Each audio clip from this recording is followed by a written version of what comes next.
Tesla, il y a beaucoup d'actualités autour de Tesla. Alors, Tesla, il y a beaucoup, oui, exactement. Il y a beaucoup de choses à dire. Ce qu'il faut savoir, c'est que Tesla, c'est 12 startups. D'accord? C'est surévalué. Pourquoi? Parce qu'à l'intérieur de Tesla, vous avez 12 startups. Donc, ce qu'il faut comprendre aussi, et j'en parlais avec Thomas Veillet, c'est que Tesla, c'est un, on va dire, un one-man show. Vous voyez? C'est-à-dire que si vous enlevez Elon Musk de Tesla, ça chute. D'accord? Vous avez bien pu le voir la dernière fois quand il a réclamé plus de pourcentage sur ses parts. Vous avez vu ce qui s'est passé. Les chiffres n'étaient pas top. Il y a un ralentissement des ventes actuellement.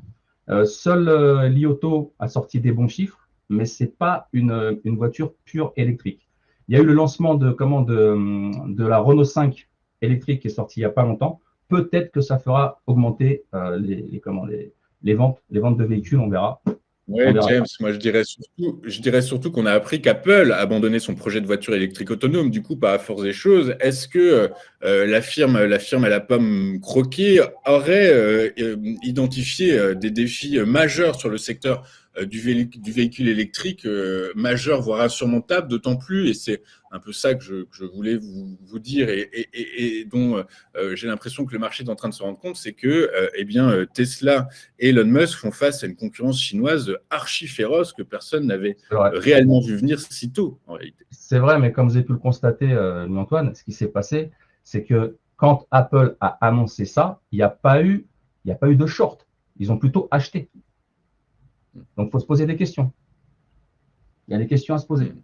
Moi, sur Apple, je peux vous faire une analyse, mais je ne suis pas venu sur ça, mais je peux vous faire une analyse, vous montrer mon graphique sur Apple. Il est toujours baissier. Hein. On a un magnifique Gartner. Alors, oui, Apple. Alors, effectivement, pour une prochaine, avec plaisir, hein, James, on va rester sur Tesla d'abord, puisque j'ai l'impression que je vois un butterfly, n'est-ce pas? Là, non, c'est un Gartley. C'est un Harold McKinley Gartley. Je vous ai mis sa photo ici pour un peu d'histoire, qui a créé cette figure harmonique en 1930. D'accord?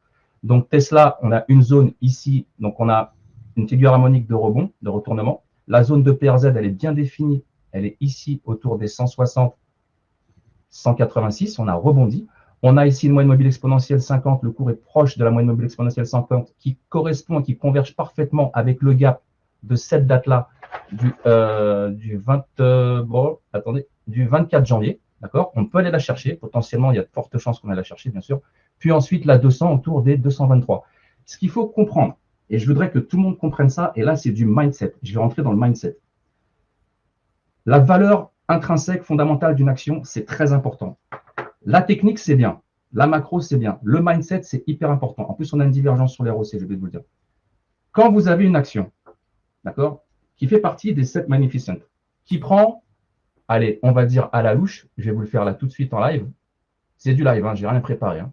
On vient ici, on vient chercher le plus bas ici. Quand vous avez une action qui prend 42% ou 41%, mais qu'est-ce que vous faites?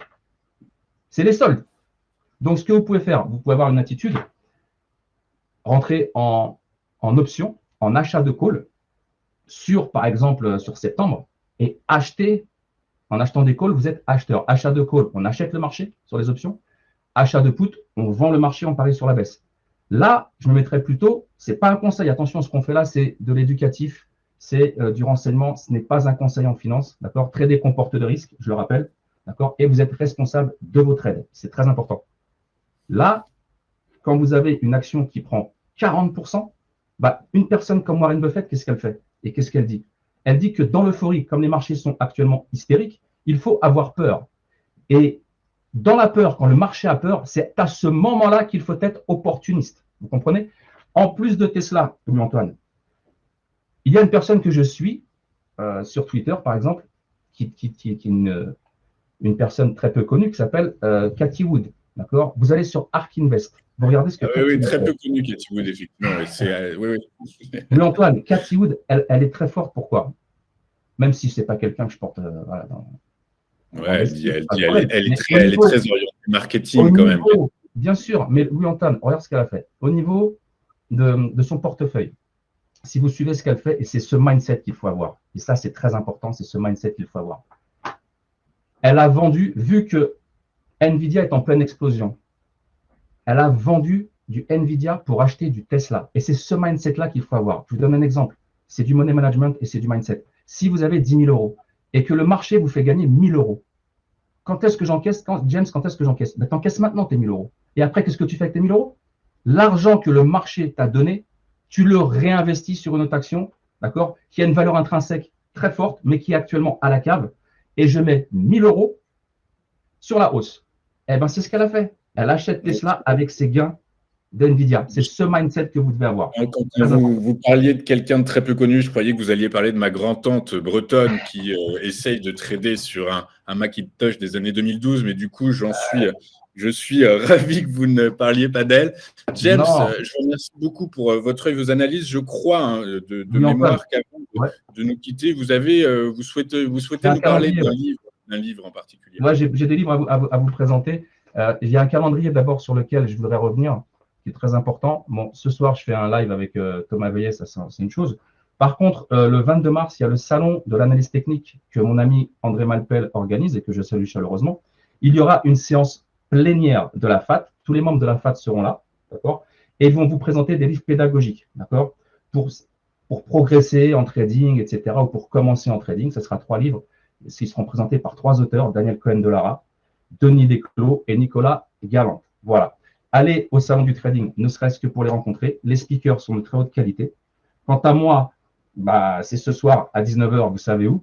Vous savez où vous trouver. Vous serez, James, au salon du trading en tant que confrère, d'une certaine façon, de Daniel Cohen-Delara? Ça sera une surprise. On verra. Et ça, je ne sais pas, sinon je serai au prochain. Ah bah parfait, super. On va dire ça. Au niveau des bouquins, Louis-Antoine, merci de me rappeler ça. Oui, vous avez le livre de Daniel Cohen-Delara, Ishimoku, le pouvoir d'Ishimoku. D'accord? Voilà. Vous avez ensuite le livre de Romain Daubry, Trading à effet de levier. Et enfin, le livre que mon confrère Julien Nebenzal, qui vient de passer, a sorti sur l'analyse technique, qui est encore un best-seller et une référence sur l'analyse technique aujourd'hui. Voilà, c'est les 3 livres qu'il faudrait avoir dans sa bibliothèque.